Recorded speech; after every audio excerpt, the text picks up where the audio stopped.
Dear students, इस मुख्तसर video के अंदर हम जानेंगे कि माइक्रोसॉफ्ट वर्ड में मौजूद अलाइन टेक्स्ट लेफ़्ट की कमांड क्या काम करती है और इसे किस तरह से इस्तेमाल किया जाता है। डियर स्टूडेंट्स, याद रहे कि माइक्रोसॉफ्ट वर्ड में पैराग्राफ ग्रुप के अंदर अलाइनमेंट्स के बटन मौजूद होते हैं।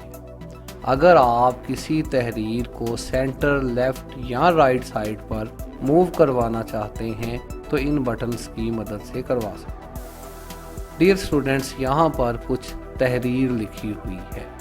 इस तहरीर के अंदर प्राइम कंप्यूटर कॉलेज बिल्कुल पेज के सेंटर में लिखा गया है। अगर आप इस तहरीर को सिलेक्ट करने के बाद लेफ़्ट अलाइन टेक्स्ट लेफ़्ट का बटन प्रेस करते हैं तो ये तहरीर बिल्कुल लेफ़्ट साइड पर चली जाती है। इसी तरह बाकी तहरीर के ऊपर भी इसको सिलेक्ट करने के बाद align text left button press करने से तहरीर लेफ़्ट साइड से बिल्कुल एक जैसी अलाइन हो जाती है। इस लेफ़्ट साइड पर तहरीर आपको तमाम लाइंस एक जैसी नज़र आ रही हैं, जबकि राइट साइड पर ऐसा नहीं है। डियर स्टूडेंट्स, उम्मीद है कि आप समझ चुके होंगे कि माइक्रोसॉफ्ट वर्ड में अलाइन टेक्स्ट लेफ़्ट की कमांड क्या काम करती है।